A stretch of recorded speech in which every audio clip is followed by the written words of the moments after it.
Hey guys, it's Julian. Today I'm going to be talking to you about how to make a full, hard, melodic rave techno track in the style of Inverev, our label group, Viper Diva, very much the style of kind of like trancey and hardstyle influence stuff, but with a very modern hard techno feel. And I'm going to be talking to you about how to make a full track and the arrangement as well as each individual element.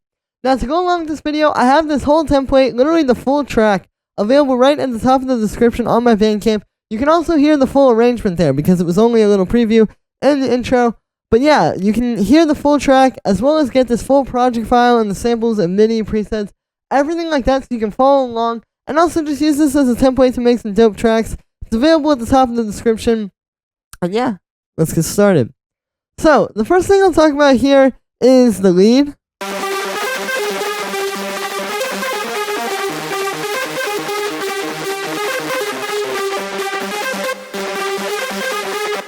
So yeah, you can hear it's this pretty, fat, kind of, almost I want to say like hardstyle-y lead.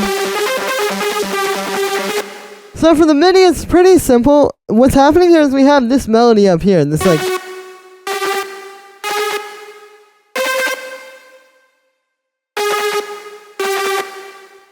very simple melody there, but then we have a chord progression going underneath it in the bass notes.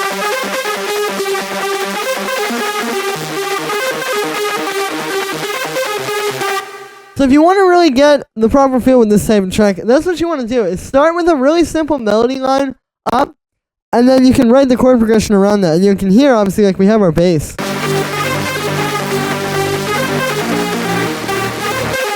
Following that, but yeah, it's kind of like a nice thing where you have like this just droning along, and then these notes constantly changing underneath, and it kind of creates a more interesting dynamic between the notes, rather than just having do-do-do-do-do-do-do-do. It's all moving at the same time.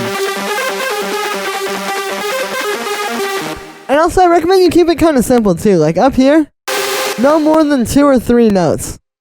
Now, for the sound on this one, so it's made using wavetable. You can see we just have 2 saw waves here, which are an octave apart.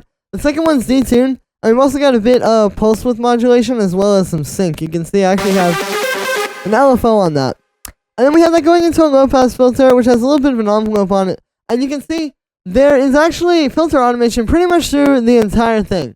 So this is something I want to talk about with the arrangement on the style of a track, because you're not just going to drop the lead in right away. You need to kind of build it up, give them like the main groove. Then you can kind of work up to like, like the bass line here.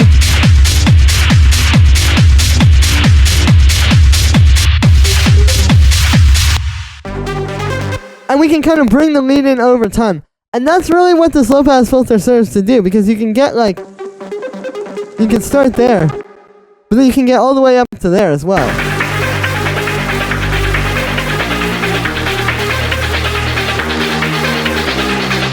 And then it goes down there right before the drop.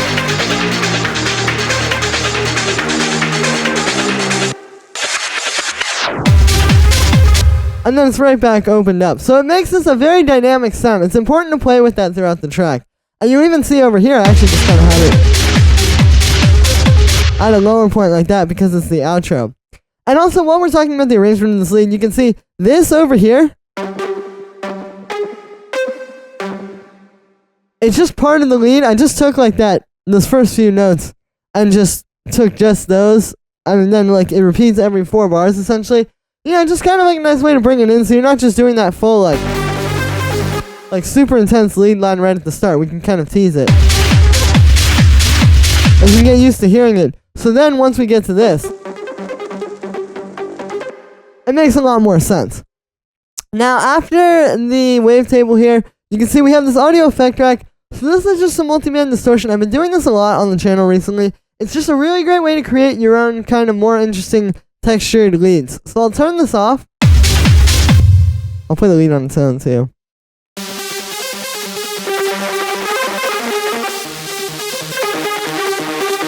You can hear what this does. It gives it that really nice crunchy mid-range while also distorting the high end without losing the highs. But then we're also not just like messing up the overall sound. So it's a really great way to just get more control over the distortion. And when you hear your sound and you're thinking like, wow, the mid-range would sound great if I dropped some distortion on.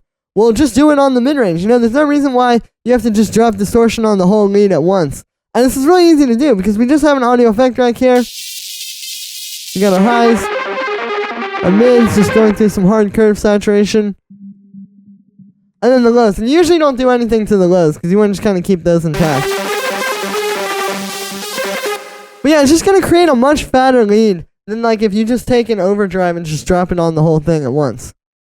And then that's going through a bit of reverb, gives it some space. I have some drum bus after that even to make it a bit fatter and just a bit more full sounding. And then we have a high pass filter, and then this EQ here, which is just cutting out a little bit of mud. Not much, just a tiny little bit there. And we're also boosting the highs.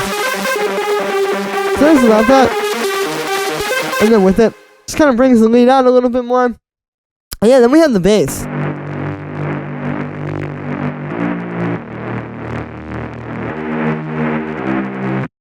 So it's the same chord progression from the lead, but you'll notice here, these two notes go up on the bass. In the lead, it was down there. So kind of like a little bit of contrast.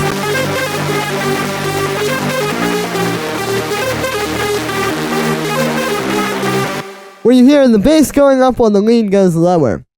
And for the sound on this one, it's made using wavetables. So this is just two saw waves here. Or actually, it's a saw wave and this pulse wave here, excuse me. But yeah, so we've got this pulse wave in here, and you can see it's just a square wave where I've turned the pulse width up, but this gives it a different sound. Like, if you just turn this off, you can hear.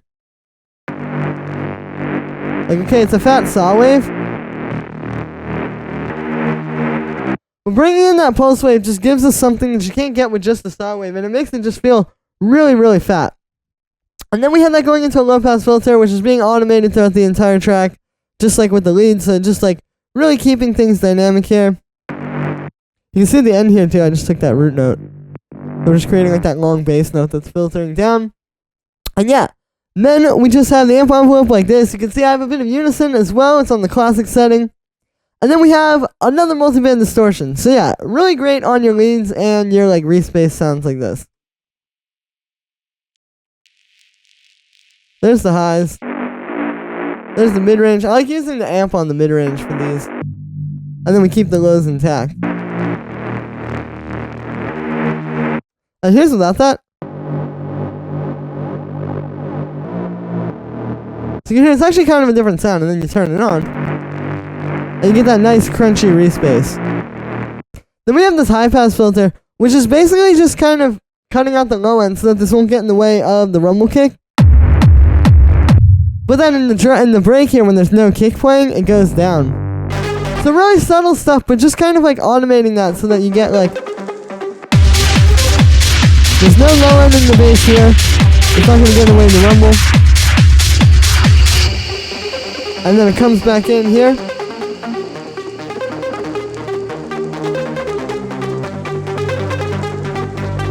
And then we get that full low end in the break. Then I just have this being sidechained to the kick. I have this utility, just doing the bass mono. And then there's this EQ8 here, which you can see actually just comes on when the kick is playing. Like anytime when the kick isn't playing pretty much is when this isn't.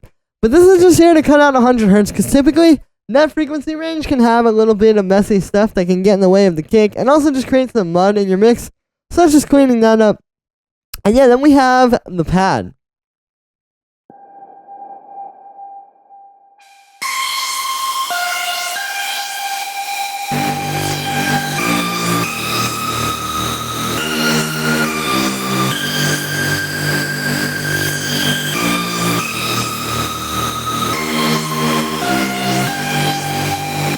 So yeah, this is what the pad is doing in this track. Essentially, it's kind of just doubling up what the respace is doing. This is the type of pad you hear a lot in Viper Diva tracks. A lot of like these tracks are using this. It's a really, really cool sound.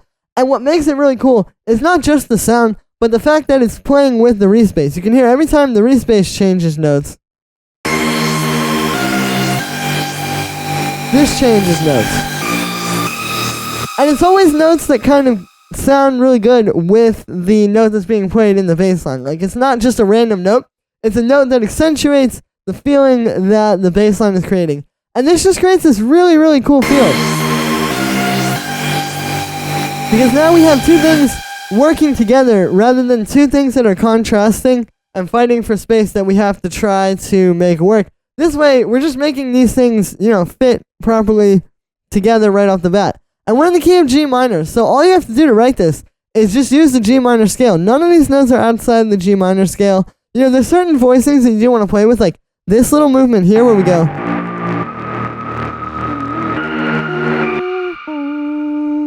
That, where you go from the minor, or I guess in this case, it would actually be the 6th to the minor 7th to the 5th. It's just that interval where you go from like 2 semitones up, and then you go 1 semitone down, but just kind of like little stuff like that. But it's essentially just, again, like giving it the exact same note changes as the bass, where every time the bass is going to change pretty much you can see, this is going to change. There's some stuff here, like this little part. Kind of breaks it up if you do little stuff like that. But ultimately, this is really just kind of fitting into what's already happening harmonically with the track. And for the sound with this one, this is also made with Wavetable. Wavetable's really good for these style of tracks. You can see it's 2 pulse waves. We have a bit of an LFO on those, so you're getting that, that's that, kind of morphing feel that you're getting.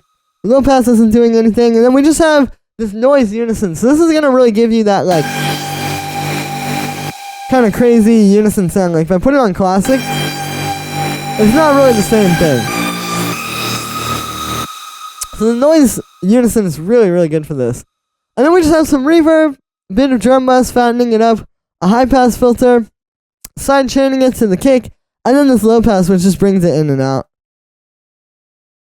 And you also notice this really only plays in this one part, and that's fine, When you have, a really good idea that's going to work really well in your track, sometimes that's just the only spaces you can really find for it, sometimes it can really just fit into this one part after your main drop, but that's fine, it sounds really good there.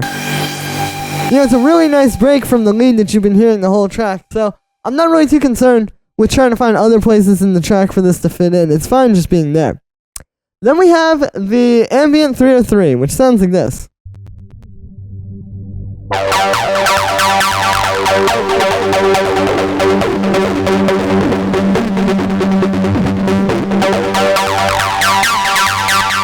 So you can hear this is nice Acid 303 that I made, and it's a bit more ambient. It's got a bit more reverb and delay on it, which I'll explain. But I'll talk about the notes first. So you can hear it's really just mostly playing G. Like all these.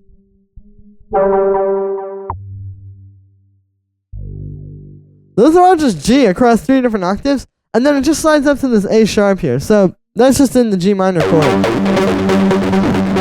You just want to create this repetitive pattern that can just keep droning on and on underneath the main groove.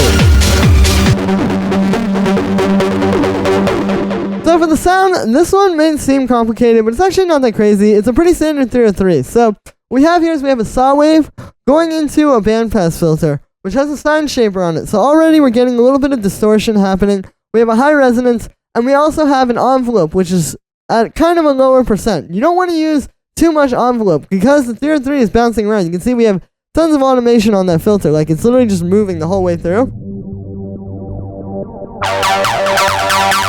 So you really don't need too much of the envelope to get the sound. If you do too much, it's not going to sound right.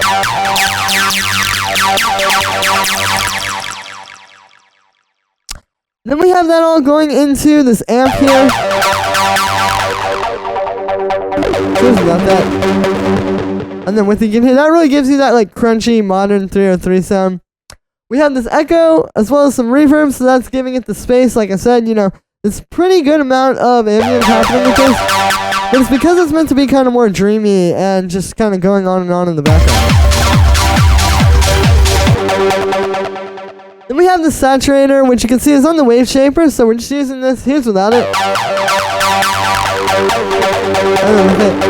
It's just giving it a little bit more of a crunch boost, a little bit more definition. And then we have this overdrive here, so here's without this. And then with it.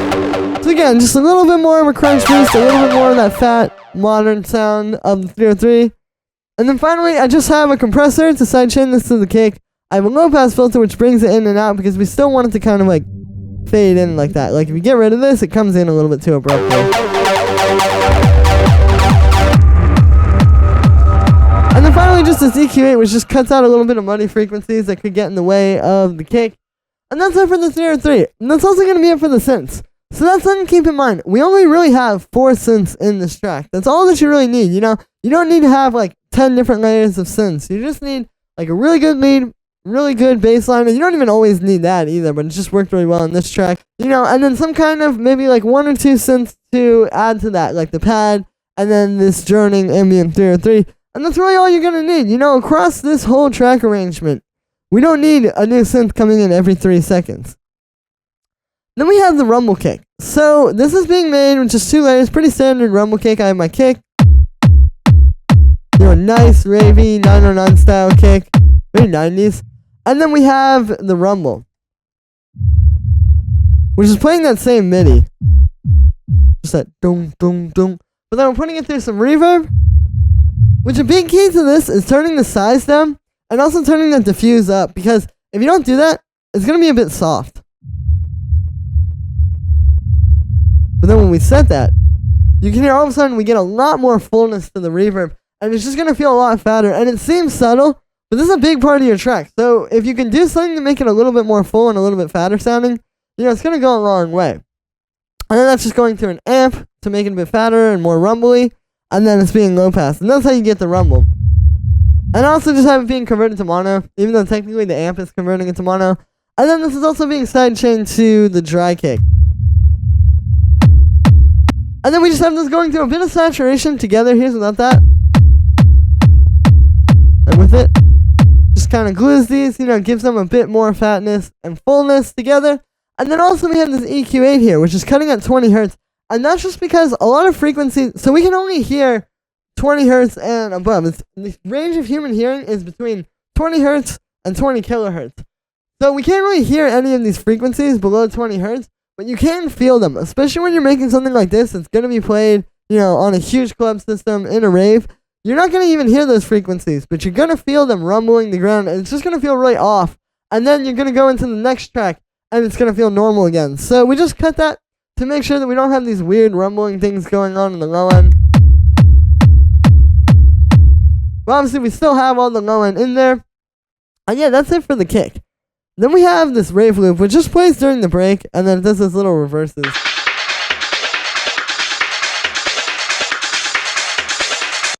Yeah, you know, it's a pretty standard, classic, like 2000s trancey rave loop that's being used a lot in these style of tracks. Now, the thing about this one, so you can see it's just going through some drum bus. I have a low pass on there to build it up in this part. And then there's this echo here, which is actually doing a tape stop. So the thing with this is I've also got it doing these like reverses. Now, there's also this one over here. You guys hear these a lot in these style of tracks. Now, all you gotta do to do that is you just take the rave loop and just reverse it. That's all it is. However, one thing to keep in mind is that it's kind of about like where you put it. Like if we go like,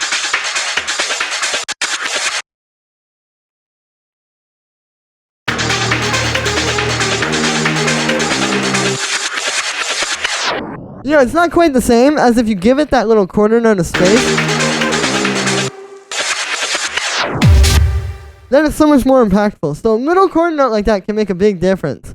Another thing is, yeah, like I said, this tape stop. So all this is, all you gotta do to do the tape stop is you take an echo, turn off the filter, and then what we're doing is we're just automating the time to go like that. You can see these are both doing the same thing.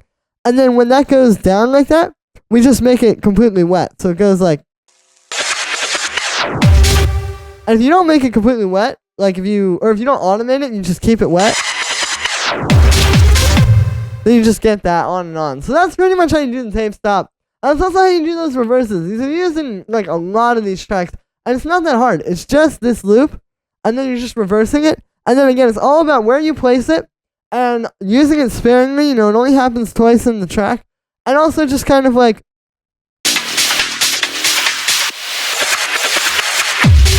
giving some space there. Then after that, we have these distortion noises.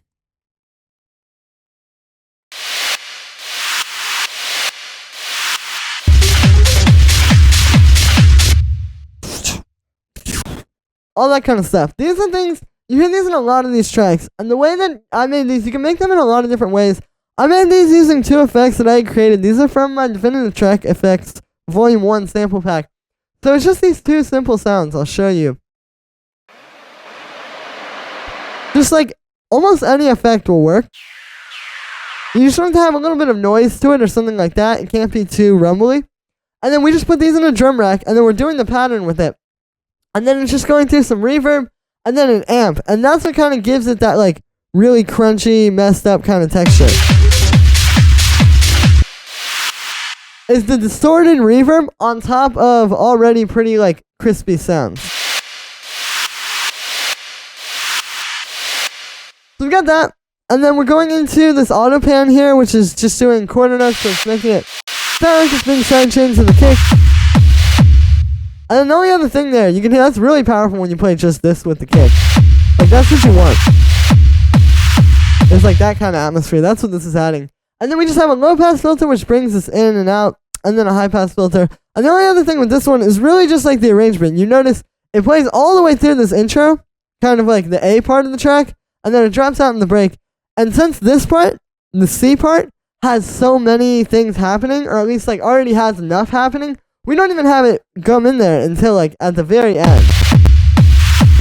So something to think about, you know, if you have like a lot of synths, maybe you have like your first part, you're just kind of teasing them, but you have something like this, and then when you have the full synths in the second part, you would kind of like dip this out until it opens back up a bit more. You don't want to just have this and your synths and your full drum group playing at once, because it's going to get really messy.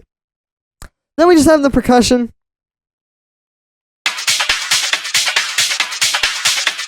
Pretty standard stuff. Another one of those wave loops. We have a shaker. And then just this fat hi-hat there. Which is actually two layers. We have like the and then this one, which is more of like the high end. And then also just going through some drum bass, and there's a low pass filter, which just kind of dips out right there, because this rave loop also does a few reverses. Then we have like this open hi-hat, which the main thing about this one is that really this is the main hi-hat.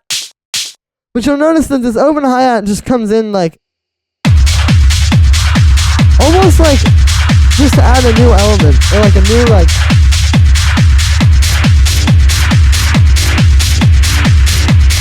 you know, it just comes in there to fill out the hi-hats, and then you know that this is like kind of the main part.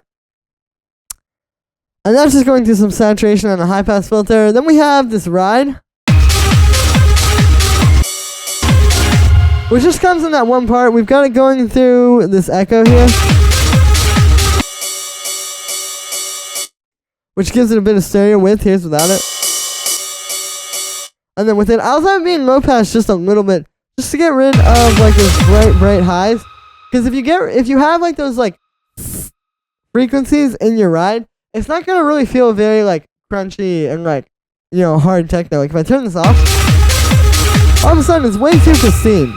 So we're just cutting off a little bit of those highs to make it a little bit more lo-fi.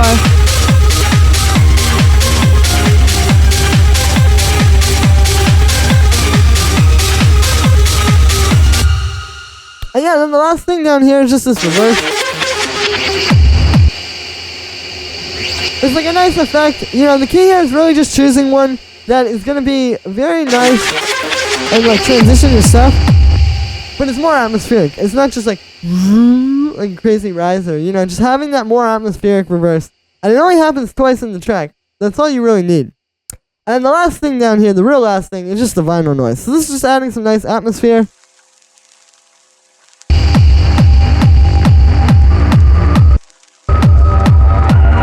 There's some nice texture to the track. I was noticing, like, one of these tracks, this is really important. Like, with other styles of techno, this hasn't been as important recently. But with this, it's everything, because you're really adding just so much more texture to the track. Listen to this. And then listen to this. You know, it just immediately puts you in that place. So it's really important, and it's really going to add a lot to your track in terms of atmosphere and vibe. And yeah.